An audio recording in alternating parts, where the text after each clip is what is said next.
Welcome to Manchester United Daily Updates. Before continuing this video, click the like button and subscribe to the channel. Amorim breaks first promise at Man United as Ratcliffe prepares £60 million offer for sporting star. Manchester United will reportedly focus on other priorities, despite several reports suggesting a left-back will be their first signing under Ruben Amorim. Amorim has unsurprisingly brought his 3-4-3 system to Old Trafford after replacing Erik ten Hag, and it is safe to say there have been some teething issues.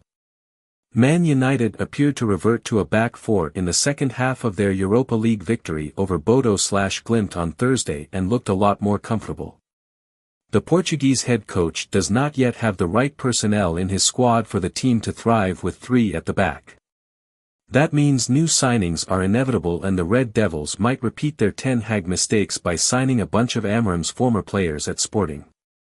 Ten Hag brought in several players that he managed at Ajax, most notably Antony and Lisandro Martinez, while failing to sign several others, including Frenkie de Jong, Jurriën Timber and Ryan Gravenberch.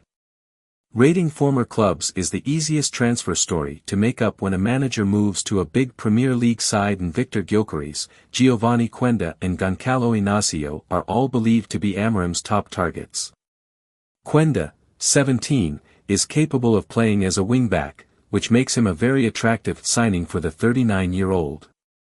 A report from Caught Offside says Man United are facing competition for the teenager's signature from Premier League rivals Chelsea.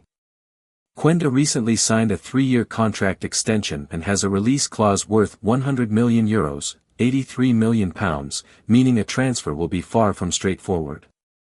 The report claims that Bayer Leverkusen, RB Leipzig, Juventus, Arsenal, Liverpool, Newcastle United and Manchester City are all keeping a close eye on transfer developments, and a bid from any could happen shortly.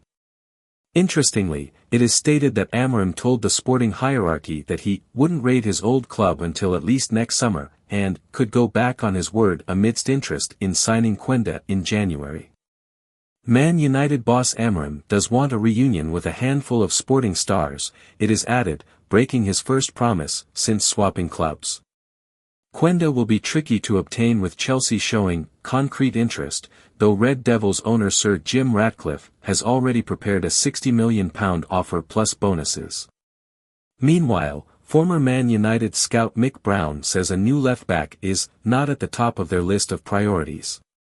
Fabrizio Romano recently reported that the Red Devils' first signing in the Amorim era would be a left-back. Yes, they've been looking for new options at left-back, he told Football Insider. But from what I hear, it's not at the top of their list of priorities. There are other positions which have already been flagged for potential improvements given the current options available to Amorim. Obviously, Dalit and Mazraoui have been filling in there for most of the season so far. But Luke Shaw's return has come at the perfect time, especially if he can stay fit. He's a key player there and, when fully fit, is so important both for United and for England. Malaysia has come back from his long-term injury, too, and he'll be given a chance to prove himself. And, of course, since we've spoken about him before, they've got Harry Amas coming through, who they've got very high hopes for. So there isn't any desperation to land a new left-back immediately, and I'd expect them to look at a couple of other problem positions first. Why Ruud van Nistelrooy is not managing Leicester vs Brentford after Man United U-turn. New Leicester City manager Ruud van Nistelrooy will be watching on as interim Ben Dawson takes charge against Brentford in the Premier League after agreeing to join the Foxes. Incoming Ruud van Nistelrooy will have a watching brief when Leicester City travel to Brentford on Saturday. Former Manchester United striker Van Nistelrooy was confirmed as Steve Cooper's replacement on Friday, but the appointment was not made in time for him to take charge against Thomas Frank's Bees. Ben Dawson will assume interim charge instead. And asked yesterday to describe his approach, the coach said, "We take a bit of everything. I think there were good elements in how Steve was getting the team to play. But there are areas to improve." Van Nistelrooy was unbeaten during 4 games in interim charge of United following the sacking of Erik ten Hag. But former Leicester and Arsenal striker Alan Smith has already written off the Dutchman before he gets going in the East Midlands. "I don't see Ruud van Nistelrooy in Leicester as a good match," Smith told Megadice.com. "I feel as though his mind would be elsewhere on the bigger jobs available if he were to do well. He used to be a big-time player, and you carry that attitude through as a coach. He got good experience at PSV Eindhoven, winning a few domestic cups. He has been an assistant with the Netherlands national team, and he impressed whilst he was interim manager of Manchester United. I just wouldn't say he was the right man for Leicester at this stage." Meanwhile, Dawson has said some players have been reprimanded after a video leaked of them next to a board reading "Enzo, I miss you" during their Christmas party in Copenhagen last weekend. While the players were allowed to attend the night out in Denmark, appearing to laugh at a sign referencing former manager Maresca on the same weekend Cooper was sacked has been deemed disrespectful. "The time off was scheduled," Dawson said. "The players are entitled to do what they want with that time off. The particular issue has been dealt with internally and we've all moved on from it. They've had that key message from the club that what's gone on was not acceptable and we need to move on. All eyes have since been on training well and putting in a performance tomorrow." Inside Ruben Amorim's new Man United regime, training, tactics and surprise 12-minute rule. New Manchester United manager lifts the lid on how he tries to get the best out of his players during a hectic domestic and European fixture schedule. When Ruben Amorim said one of his main priorities was to greatly improve the physical fitness of his Manchester United squad, he was talking long-term. Amorim knows he cannot run his players into the training ground amidst a hectic schedule of fixtures. When the new United manager is reminded that, in his first 6 weeks in charge, his side will play 12 matches, he breaks into a rueful smile. How will players step up fitness work if they are spending most of the time recovering? "We have to use games," says Amorim. "The guys who are playing push more. We push the guys to the limit in games. Players returning from injury, such as Luke Shaw, will do physical work on the training ground ahead of the Premier League match against Everton at Old Trafford, but all of Amorim's work will be tactical. But that does not mean United's likely squad for the Everton match will not be out through their paces ahead of Sunday. That is because, as part of his routines, Amorim likes to play walking football." He explained, "Imagine being in an indoor stadium. Instead of video, we do it like walking and jogging. It's a way to do it. If you cannot run, you can jog. Then we have all the staff. For example, Carlos Fernandez, his assistant coach, is with the strikers. They will show individual moments. Everyone has a job in the staff and they are more important maybe than me. Whether they are walking or jogging or running, Amorim likes to get his player out onto the training pitch, indoors or outdoors, because he is not a huge fan of deep analysis of videos. In fact, the former Benfica midfielder has a golden rule when it comes to having video sessions with his men. I was a football player, he laughs. Videos more than 12 minutes. Forget it. Because of concentration. We show some video but we go on the pitch. After 2 matches at the helm, Amorim's tactical changes have been fascinating and he has certainly not been wedded to a strict 3-4-2 formation. He has also used a variety of players in the wide roles that are so crucial to his systems. And this is what he looks for in the wingback role. What I want is a good 1-against-1 to open the field to play and close the field when we lose the ball, he says. The structure is more fluid than you guys think. Against Bodo, we finished without any centre-backs, so it was Nusser, Mazraoui and Luke Shaw. I think it is more about the characteristics of the players and not the position of the players. Sir Jim Ratcliffe and Ineos are betraying Manchester United fans over ticket price hike. Despite a new co-owner and a new head coach, this year has seen morale plummet among Man United staff and supporters over off-the-pitch matters. A long-serving Manchester United staff member had their suitcase packed the day before leaving for the pre-season tour.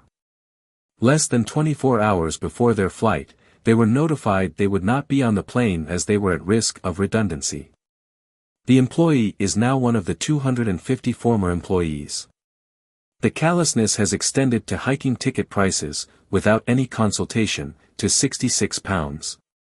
There has not been a peep from Chief Executive Omar Barada or anyone from ineos. Despite attempts to unify the organizations, there is still a dichotomy between long-serving and caring United staff members and the ineos cabal. Resentment was bound to fester when a recently appointed official and his wife were present on the pre-season tour. United stayed in Beverly Hills for 10 nights, and Los Angeles is not an economical city to file expenses from. The summer cost-cutting was undermined by the presence of at least 2 outsiders. One ineos official who is a regular at Carrington is particularly unpopular, and figures are mystified by their presence. There is bound to be rancor with staff embittered, having seen close colleagues cut loose. Yet even someone at ineos is questioning the colleague's existence. This may all seem extraneous, but when matchgoers are literally forced to pay the price for new co-ownership, then every penny counts. The Fans Advisory Board, FAB, whose members sign a non-disclosure agreement, and those on the fans forum were not aware ticket prices would rise for the remainder of the season until United's announcement. Club sources accept it is a difficult decision, but insist it is part of a cost-saving program to put the club on a more sustainable financial footing and that resources can be reinvested into the first-team squad. Some sources doubt whether Barada instigated the ticket rise and questioned his position. Some United followers have taken a dim view of the FAB representatives signing NDAs. What progress they might have achieved has collapsed and trust has eroded. United have an appalling recent track record of shafting their supporters. The treacherous Super League venture was aborted, but the new prices may be permanent. The unprecedented mid-season increase of ticket prices, up to 40%, have been branded unfair, with supporters particularly dismayed by the removal of concessions for children and senior adults. When I went to Old Trafford for the first time in 1996, my ticket in the first tier of the North Stand cost £14. This goes far beyond just ticket prices, United fan Steve Crompton said. It's an attack on football, it's an attack on heritage and rivalries. The start of an erosion of the very fabric of football culture in our country. There will be no tribalism or rivalries in football unless we all make a stand. We warned about this close to 3 years ago. It's a matter of record. It makes a mockery of Sir Jim Ratcliffe's rhetoric when this correspondent spoke to him in Knightsbridge back in February.